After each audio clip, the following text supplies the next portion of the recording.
가나안 정복 전쟁과 기업 분배를 위한 제2차 인구 조사가 이루어진 것을 기억하실 것입니다. 인구 조사가 끝난 지 얼마의 시간이 지났는지는 정확히 알 수는 없습니다. 그러나 이제 시간적으로 볼 때요, 이제 얼마 안 있으면 바로 이제 가나안 땅을 향해서 진군하기 시작하게 됩니다. 그렇기 때문에 이 2차 인구 조사가 끝난 지 얼마 되지 않아서 바로 오늘 본문의 사건이 일어났을 거라 생각을 합니다. 자, 내용은 뭐냐면 므낫세 지파의 슬로브앗의 5명의 딸 말라와 노아와 허글리와 밀과와 디르사가 등장을 하게 됩니다.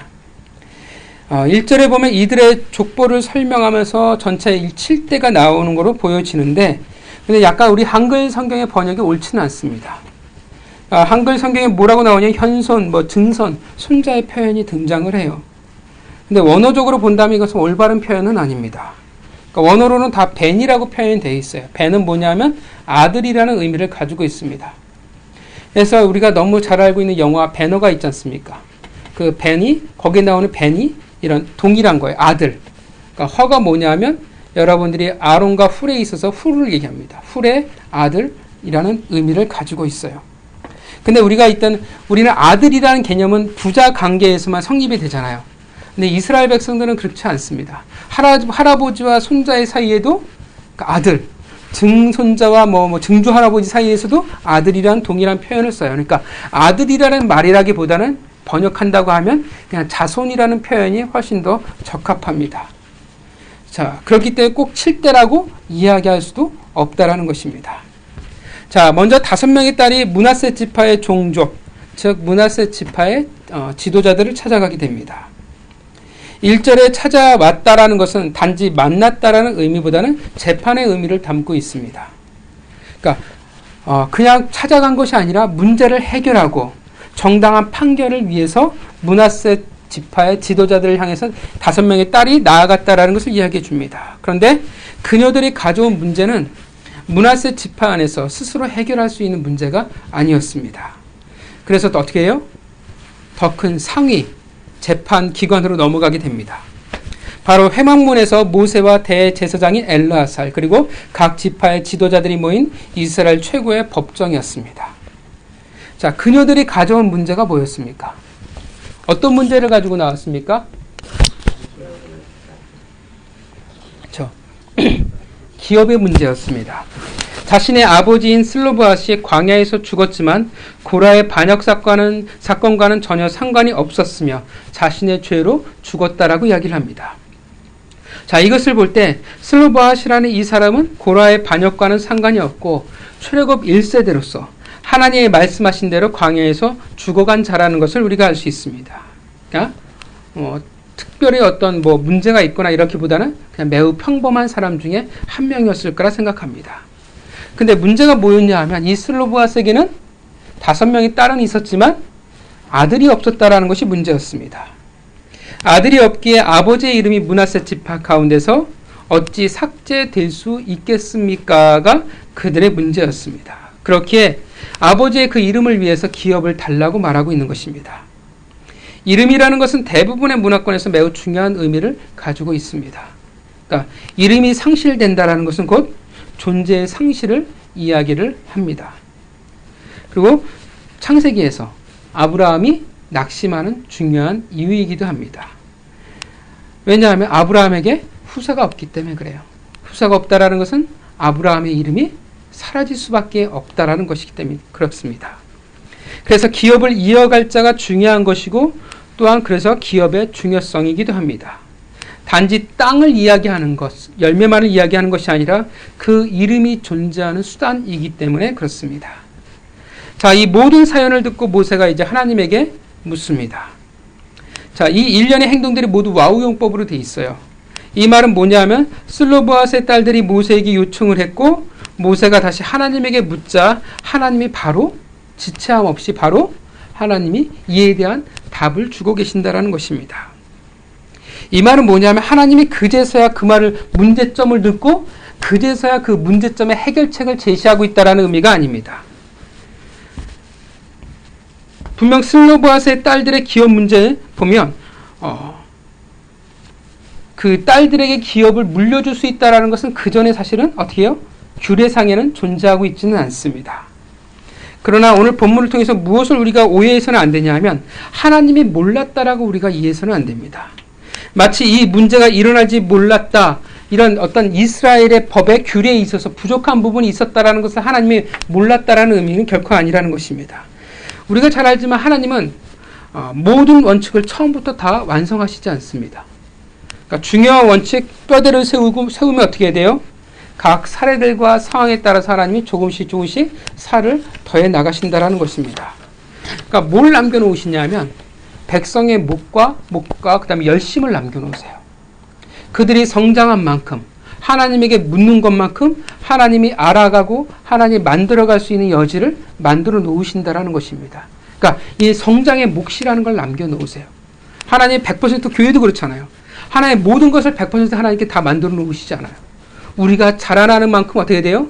문제를 겪는 것만큼, 그 안에서 하나님에게 답변을 구하는 것만큼 조금씩 교회가 건강해져 가고 살을 붙일 수 있도록 하신다라는 것입니다.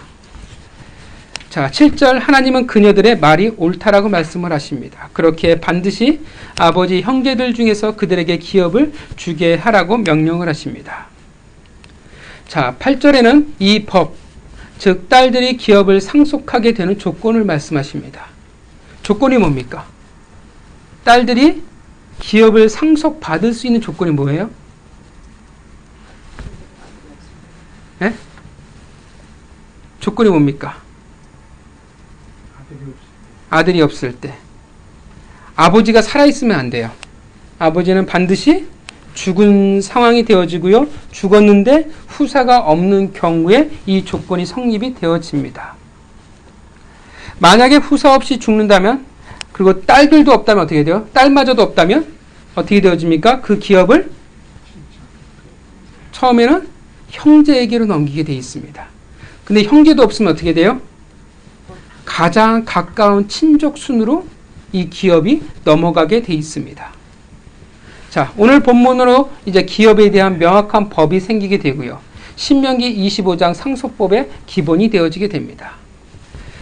자, 오늘 본문은 무엇을 말하고 있을까요? 뭘 말하고 있을까요?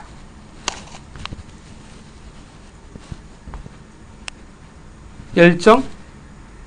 혹은 거룩한 욕심에, 슬로보아스의 그 딸들의 거룩한 욕심에 대해서 이야기를 하고 있을까요? 물론 이 슬로보아스의 딸들이 참 대단하다고 생각합니다. 열정이 있어요. 하나님 앞에 나아가는 싸움들이 있었습니다. 아니면 하나님은 어쩌면 그 당시 인정받지 못하는 여성들에 대한 인권, 권익에 대한 가치인식을 보여주고 있을까요? 실제로 많은 설교가 어디에 초점을 맞춰져 있냐면 여성에게 잡혀 있어요. 그러니까 하나님이 그 당시 어떻게 보면 소외되고 인정받지 못하는 여성들에 대해서 하나님이 기업을 물려준다라는 것에 초점이 맞춰져 있기도 합니다. 많은 설교를 그렇게 하시더라고요. 어떨까요? 하나님께서 오늘 본문을 통해서 말씀하고 있는 바는 뭘까요? 분명 슬로보아스의 딸들은 대단해요. 그 당시 여성 인권이 지금과 같지 않을 거라는 것은 여러분들이 너무나 잘 아실 겁니다. 신약 시대에서도 보면 아까 집사님 말씀하신 대로 오병이어의 기적에도 보면 인구수의 그 헤아림에 여성과 아이들은 아예 들어가지를 못합니다. 신약 시대의 경건한 유대인들의 오전 기도에 이런 구절들이 있어요. 저를 여자로 태어나지 않게 하신 것을 감사드립니다라는 기도 구절 자체가 있습니다. 분명 지금의 그 여성의 인권과 하늘과 땅 차이였다는 것은 너무나 잘 알고 있습니다. 자, 슬로보아스의 딸들이 왜 대단하냐 하면 그럼에도 불구하고 그녀들이 재판을 요청하고 있다는 것입니다. 기업을 요구하고 있다는 거예요. 그러니까 상식적이지 않죠. 그 당시 문화권에 있어서 받아들이기 쉽지 않은 것을 그녀들이 하고 있다는 것입니다. 그러니까 대단한 각오와 열심을 보여주고 있다는 것입니다. 또한 여성의 그 인권, 권익에 대해서 하나님이 배려하시는 부분도 분명히 있습니다. 없다라고 생각하지는 않습니다. 성경에서 종종 여성을 통해서 일하시는 하나님의 모습을 보여주고 있고요. 신약 시대에서는 여성이 하나님의 나라를 만들어가 교회를 세워나가는 데서 매우 중요한 위치를 차지하고 있는 것도 오늘 보여주고 있습니다. 그러나 오늘 이 그 기업, 이 법을 볼 때 여성의 권익이라는 것, 그런 차원에서 본문을 생각한다면 본문이 너무나 제한적이 되어져 버린다라는 것입니다. 그러니까 여권 신장이라고 말하기는 무리수라는 거예요. 왜냐하면 여전히 기업의 우선권은 누구에게 있냐면 아들에게 있기 때문에 그렇습니다. 구조를 보면 후사가 없다면 그 기업을 이어갈 자는 딸이 아니면 형제가 안 되면 가까운 친족이라는 것. 그러니까 딸에게 기업을 물려줘야 돼가 아니라 모의 자체에 오늘 본문은 초점을 잡고 있어요. 딸들이 아니라 기업 자체에 지금 초점을 잡고 있다라는 거예요. 그러니까 딸이 없으면 어떻게 돼요? 주인공이 딸이면 어떻게 돼요? 딸이 없으면 성립이 안 되잖아요. 근데 딸이 없으면 형제에게로, 형제도 없으면 가까운 친족에게로. 그러니까 뭘 지금 이야기하고 싶으냐면 딸들이 아니라 기업을 이야기하고 싶다라는 것입니다. 오늘 본문은 분명 무엇을 이야기하냐면 슬로바스의 그 딸들의 열심을 그리고 여성의 권익이 아니라 바로 기업에 관심을 두고 있다는 것입니다.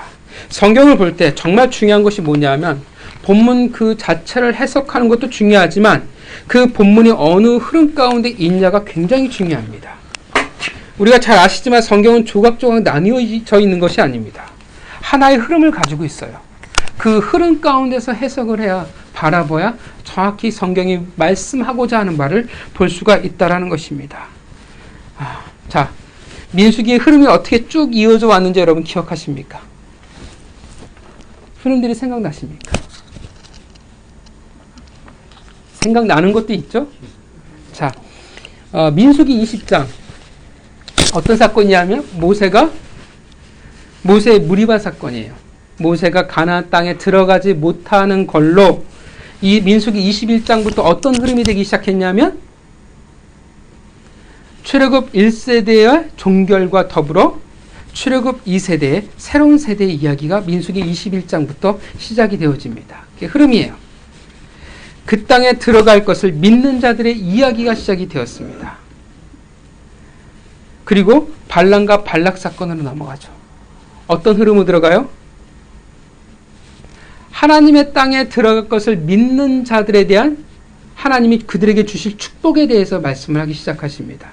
그죠? 그래서 중요한 복이, 그러니까 믿는 자들이 받을 복에 대해서 하나님이 이야기를 하세요.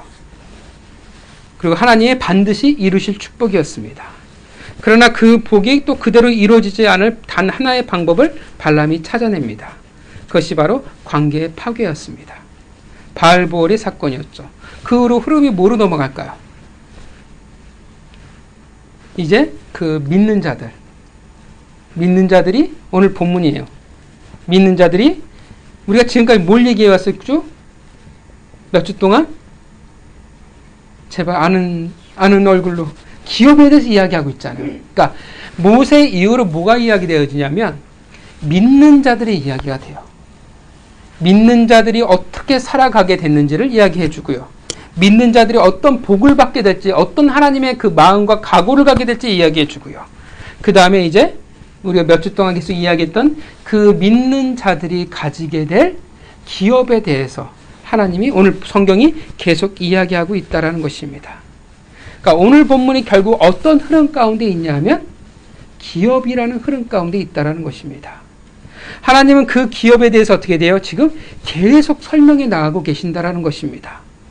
기업을 받을 조건들에 대해서 설명하고 저번 주와 저저번 주에 기업을 받을 조건들에 대해서 설명하고 있었다면 그 인구의 수와 제비뽑기를 말씀하셨다면 이제 그 하나님의 기업이 어떤 것인지에 대해서 그 기업이 어떤 것인지에 대해서 이제 설명하고 있다라는 것입니다.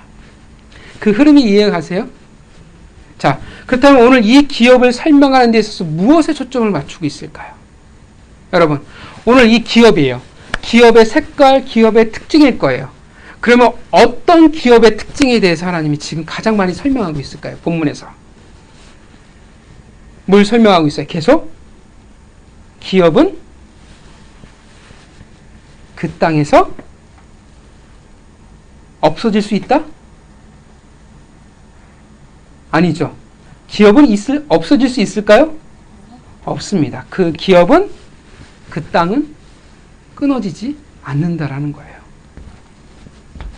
자, 이해가 혹시 가십니까? 네. 오늘 본문이 무엇을 지금 계속 설명하고 있어요? 기업이잖아요. 근데 기업의 어떤 부분을 지금 부각시키고 있냐면 기업은 계속 되어져 간다라는 거예요. 아들이 없으면 누구에게? 딸들에게. 딸이 없으면 형제들에게. 형제들이 없으면 친족에게. 사람은 사라질 수 있는데 뭐는 안 사라져요? 기업은 결코 사라지지 않는다는 것에 대해서 이야기하고 있다는 것입니다. 하나님의 기업 결코 없어질 수 없다라는 것입니다. 왜 없어질 수 없어요? 기업은 누구를 근거로 하고 있어요? 하나님을 근거로 하고 있기 때문에 그렇습니다. 내가 열심히 살았습니다. 내가 말씀을 가지고 열심히 순종하며 살았습니다. 그럴지는 모르지만 그 믿음과 순종이 있을지는 모르지만 그 믿음과 순종이 기업을 차지할 만한 마땅한 근거는 되어지지 않습니다. 이해하시죠? 오직 기업은, 땅은 하나님을 근거로 하고 있습니다. 레위기 25장 23절에 이렇게 말합니다. 토지를 영구히 팔지 말 것은 토지는 다 내 것임이니라. 너희는 거류민이요 동거하는 자로서 나와 함께 있느니라. 땅은, 기업은 누구 거라고요? 하나님의 거예요. 우리는 어떻게 보면 지나가는 객일 수밖에 없다라는 것입니다. 다 하나님의 것, 다 하나님을 근거로 하고 있다라는 것을 이야기하고 있습니다. 그래서 이스라엘 마음대로 특징이 뭐야? 어떻게 돼요? 부동산을 마음대로 임의로 처리할 수가 없습니다. 왜냐하면 그 땅은 하나님의 주권을 상징하고 있기 때문에 그렇습니다. 그래서 이스라엘 백성들에게 있어서 기업으로 땅을 받는다는 것은 매우 특별한 의미를 가집니다. 하나님과 올바른 관계 가운데 있다면, 하나님의 백성으로 진짜 살아가면 그들은 땅을, 그들의 토지를 소유하며 살아갈 수 있습니다. 그런데 반대로 하나님과의 관계가 깨어졌어요. 하나님의 백성으로 살아가지 못해요. 그럼 어떻게 되어져요? 그 토지를 소유할 수 없게 되어집니다. 그래서 그들이 백성으로 살아가지 않고 믿음을 잃었을 때 그들은 어떤 일을 경계하며 침략을 당합니다. 그 정당한 토지의 소유권을 주장할 수 없게 돼, 권리를 받을 수가 없게 되어집니다. 결국 어떻게 돼요? 그것에서 멈추지 않고 하나님의 백성, 믿음을 잃어버린 채 정체성을 잃어버릴 때는 어떻게 되어집니까? 북이스라엘은 아수르에게, 남유다는 바벨론에게 그 땅을 완전히 빼앗겨 버리고 맙니다. 소유할 수 없게 돼요. 그러니까 이스라엘 백성들에게 있어서, 하나님의 백성에게 있어서 기업이라는 것은, 땅은 다 하나님의 것, 하나님을 근거로 하고 있다는 것입니다. 자, 이해하시죠? 자, 신명기 19장 14절입니다. 제가 어렵게 설교하고 있진 않죠. 매우 어렵게 여러분들이 들으시는 것 같은 수학 시간 같은 느낌인데, 자, 신명기 19장 14절에 내 하나님 여호와께서 내게 주어 차지하게 하시는 땅, 곧 내 소유가 된 기업의 땅에서 조상이 정한 내 이웃의 경계표를 옮기지 말지니라 말합니다. 왜냐하면 그 땅은 하나님의 것이기 때문에 그렇습니다. 여러분, 북이스라엘의 가장 악한 왕으로 손꼽는 사람이 누구일까요? 아주 유명한 악한 왕, 이세벨, 그죠? 이세벨과 아합, 진짜 타고난 악의 커플입니다. 그들의 큰 잘못 중에 하나가, 하나님이 지적하시는 잘못 중에 하나가 뭐였냐면 나봇의 포도원이었어요. 왜냐하면 나봇이 포도원을 팔지 않았죠. 그래서 왜 나봇이 포도원을 팔지 않았냐 하면 팔 수가 없기 때문에 그래요. 그것은 하나님이 그들에게 주신 것이기 때문에 그렇습니다. 근데 왜 아합과 이세벨의 큰 잘못이었냐면 그것을 그들이 강탈했기 때문에 그렇습니다. 물론 아합도 알아요. 땅을 함부로 뺏을 수 없다는 것을 알기 때문에 아합이 고민을 하죠. 그래서 그 고민을 단번에 해결해 준 것이 이세벨이었습니다. 거짓 증인을 세워버리고 그 땅을 강탈해버렸습니다. 그러니까 그들이 강탈했다는 것은 땅을 단지 강탈했다라는 의미가 아니라 하나님의 것, 그 주권을 그들이 침해했다라는 것, 무시했다라는 의미가 되어지기 때문에 그렇습니다. 그래서 아주 나봇의 포도원의 사건은 그들의 커다란 죄이기도 합니다. 하나님의 땅, 하나님의 주권을 자신의 탐욕으로 마음대로 했다라는 것입니다. 자, 땅, 그 기업은 오직 하나님을 근거로 하는 것, 하나님의 주권이라는 것을 말하고 있습니다. 그래서 어떻게 되어져요? 기업은 결코 없어질 수가 없는 것입니다. 오늘 본문은 무엇을 이야기하고 있냐면 하나님이 이스라엘 백성들에게 주고자 하시는, 분배하고자 하는 그 땅, 그 기업의 성격을 말해주고 있는 것입니다. 하나님이 지금 가르쳐 주시는 거예요. 단지 슬로보아스의 딸들이 불쌍해서 그들에게 기업을 넘겨주는 것이 아니라 하나님이 이 사건을 통해서 무엇을 가르쳐 줘요? 하나님이 너희에게 줄 가나안 땅에서 너희가 차지할, 그리고 내가 너에게 분배할 기업이라는 것이 어떤 성격을 가지고 있는지, 어떤 것인지를, 단지 땅을 얻어서 좋아하는 것이 아니라 그 기업에 어떤 특징이 있는지를 지금 하나님이 이스라엘 백성들에게 지금 가르치고 있다는 것입니다. 이 세상의 기업과 다르다라는 거예요. 이 세상의 땅과 다르다라는 것입니다. 이 세상의 땅과 그리고 기업은 어떻게 돼요? 때가 되면 사라져버립니다. 때가 되면 잃어버리기도 합니다. 그리고 정말 때가 되면 어떻게 돼요? 종말의 때가 되면 이 땅은 사라져버리게 될 것입니다. 그 수고와 땀이 헛되이 될 수 있습니다. 그러나 하나님이 주시는 그 기업과 그 나라는 그렇지 않다라는 거예요. 헛되지 않습니다. 사라질 수 없습니다. 왜냐하면 우리를 근거로 하는 것이 아니라 하나님을 근거로 하나님이 주신 땅이기 때문에 그렇습니다. 믿으십니까? 기업만을 말하고 있지 않습니다. 오늘 보면 또 다른 하나에 대해서 이야기하고 있어요. 기업과 더불어서 결코 없어지지 않는 것, 끊어지지 않는 또 하나의 것을 이야기하고 있습니다. 그것이 뭘까요? 오늘 보면 없어지지 않는 또 하나가 있어요. 뭐가 있을까요?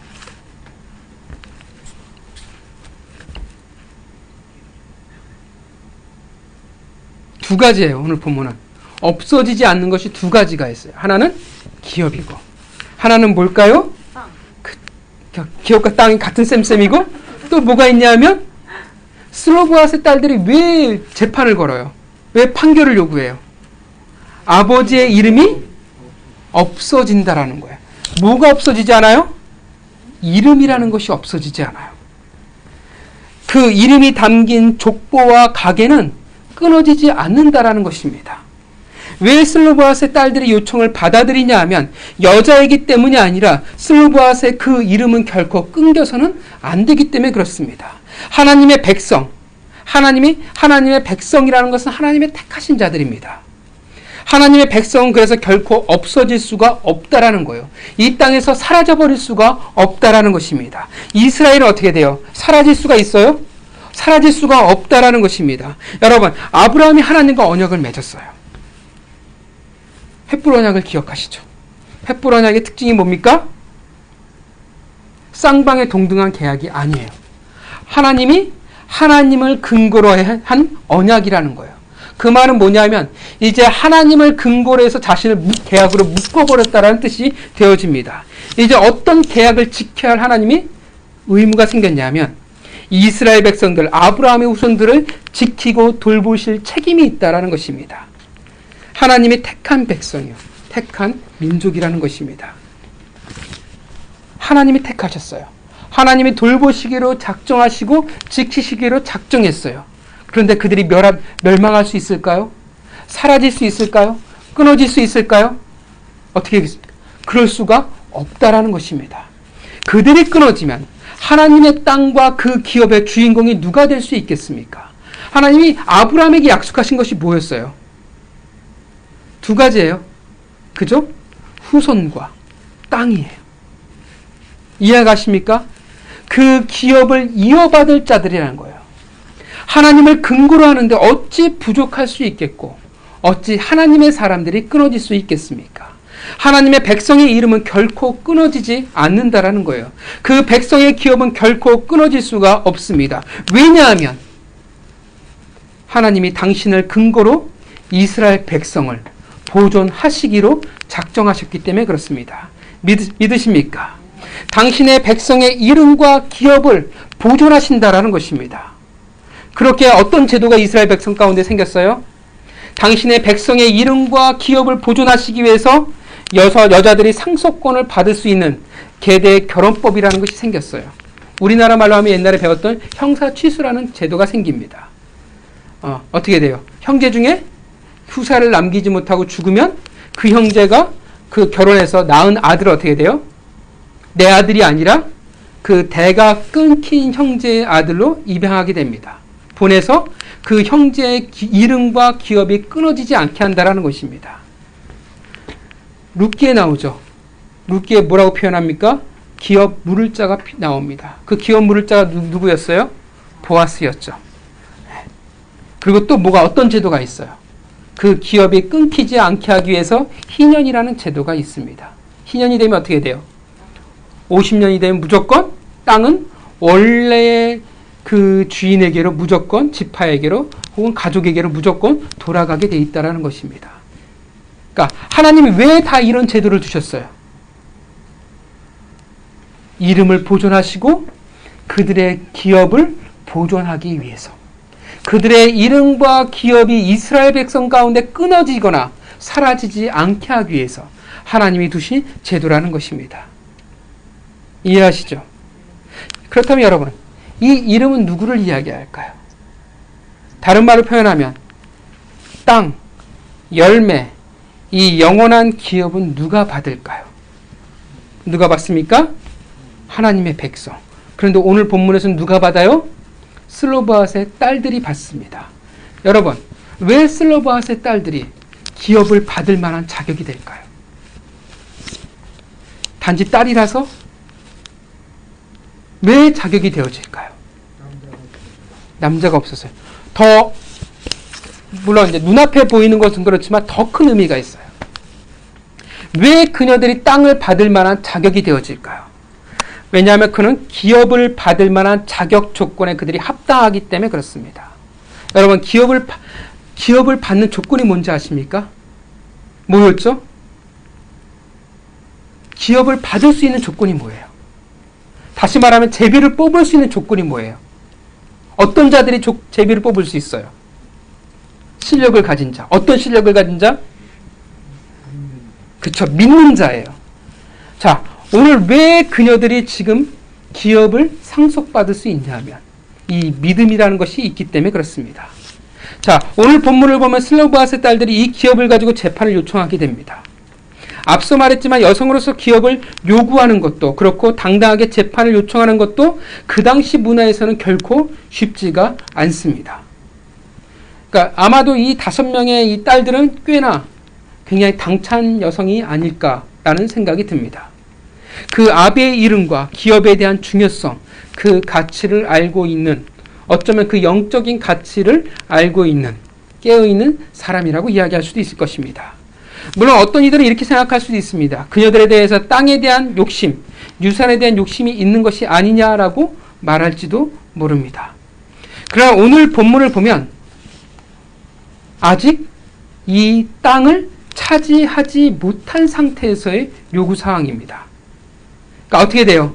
아직 가나안에도 들어가지도 못한 상태라는 거예요. 상황이라는 거예요. 그런데 여성이라는 그 신분의 불리함 속에서라도 어떻게 돼요? 아직 시작도 안 했는데, 가나안 땅에 들어가지도 못했는데, 승리하지도 못했는데, 그런 상황 속에서 여성이라는 그 신분의 불리함 속에서 당당하게 기업을 요구하고 있다는 것은 뭘 이야기해주고 있습니까? 그녀들이 지금 믿고 있다라는 거예요. 무엇을 믿어요? 출애굽 2세대가 그들이 가나안 땅에 들어가서 반드시 그 땅을 차지할 것이라는 것을 어떻게 돼요? 믿고 있다라는 것입니다. 이 믿는다가 중요하다라는 거예요.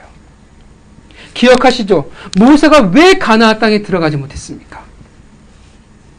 믿음이 없었어요.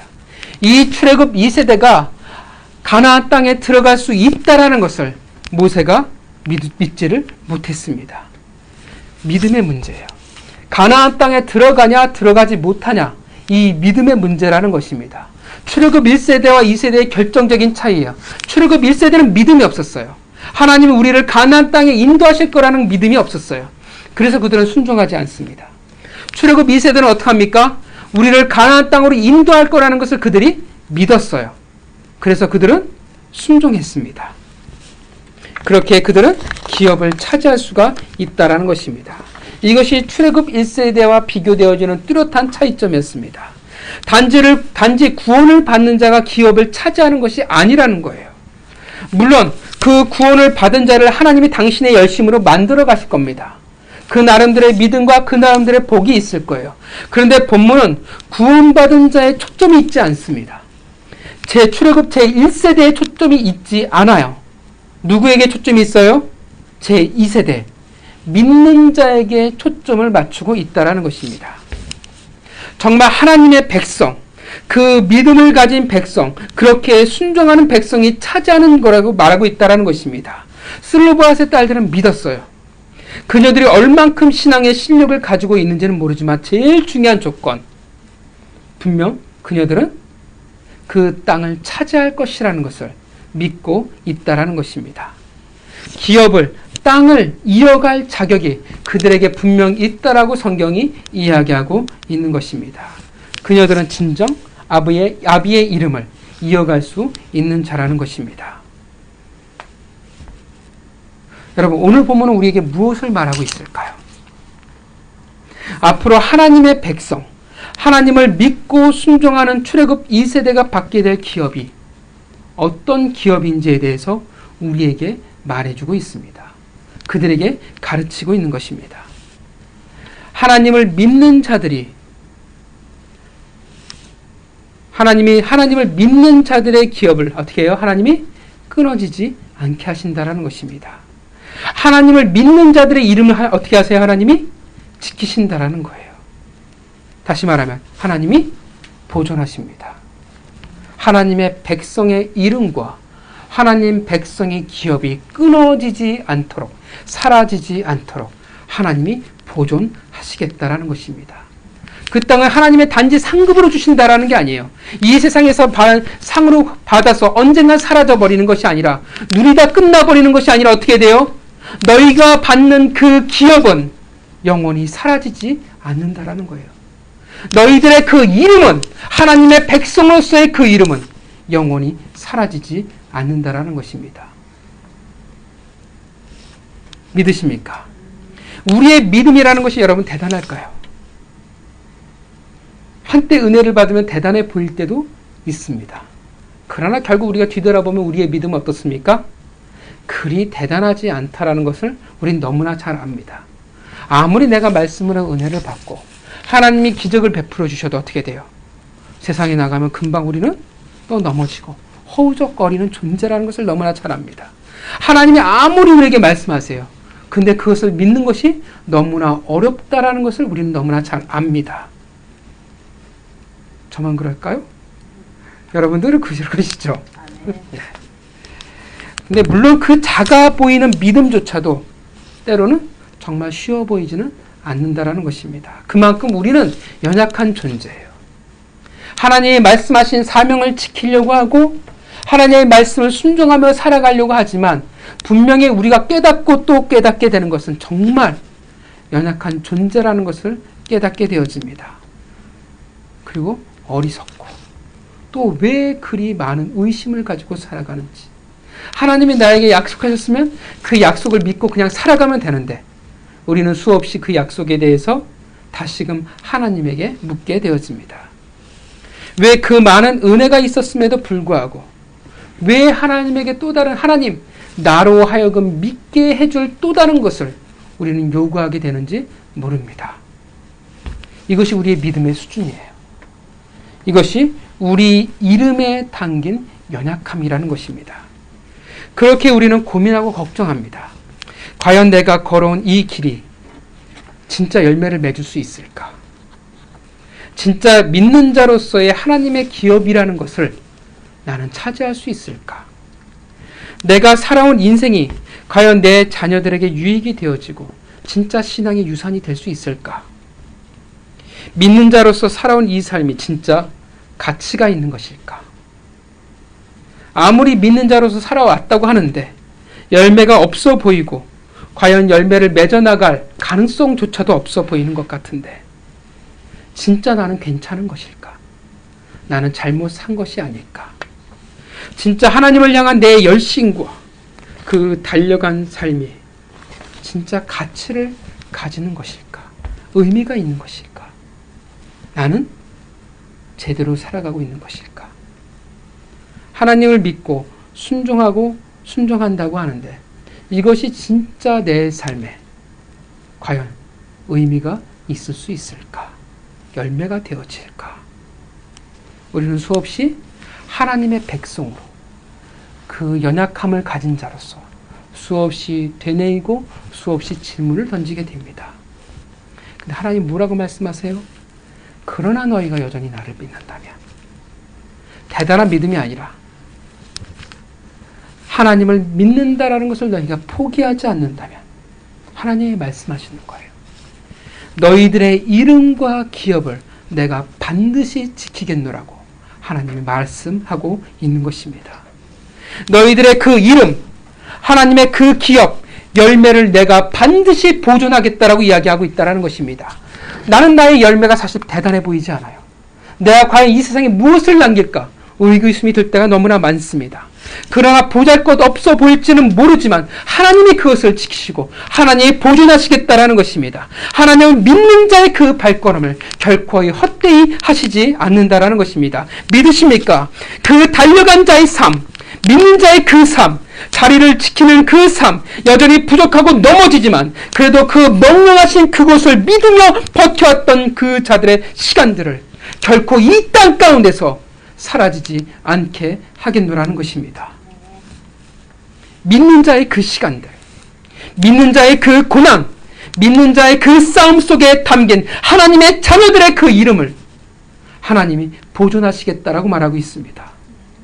그들이 남긴 것은, 우리가 남긴 것은 너무나 작습니다. 너무나 보잘것없어 보입니다. 진짜 흔적이라고 말할 수밖에 없지만 하나님은 그 위대한 신앙의 흔적들을, 그 기업을 보존하시겠다라고 말씀하고 있는 것입니다. 나는 너희들의 이름과 너희들의 기업을 잊지 않겠노라 말씀하고 있는 것입니다. 왜냐하면 우리의 믿음이 근거가 되지 않기 때문에 그렇습니다.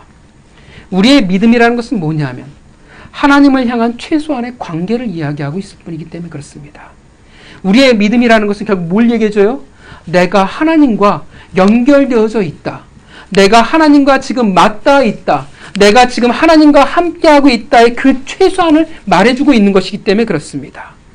그렇기에 하나님을 믿는다면 하나님이 우리의 근거가 되어주는 것입니다.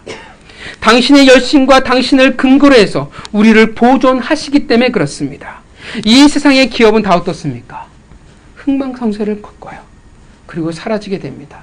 우리가 IMF를 통해서 뭘 겪었어요? 결코 무너지지 않을 것 같은 대기업들이 어떻게 돼요? 무너진다라는 것을 우리가 봅니다. 그러나 하나님의 기업은 다르다라는 거예요. 하나님이 우리에게 주신 것, 우리에게 주신 꿈, 하나님의 통치, 바램, 그리고 이 땅에 남기게 될 우리의 믿음의 흔적들, 하나님의 이 땅 가운데 우리에게 주신 수많은 것들 다 어떻게 돼요? 그 가치를 하나님이 잃어버리지 않게 하신다라는 것입니다. 우리의 이름과 우리의 기업은 그 정도의 가치를 담고 있다라는 것입니다. 왜냐하면 하나님이라는 그 영원하신 근거에 연결되어져 있기 때문에 그렇습니다. 사랑하는 성도 여러분, 믿는 자의 삶을 두려워하지 마시기 바랍니다. 믿는 자로서의 실패를 두려워하지 마시기 바랍니다. 사실 믿는 자에게는 실패가 없습니다. 믿으십니까? 내가 보기에는, 또 남들이 보기에는 그 믿는 자의 삶이 헛되어 보일 수도 있습니다.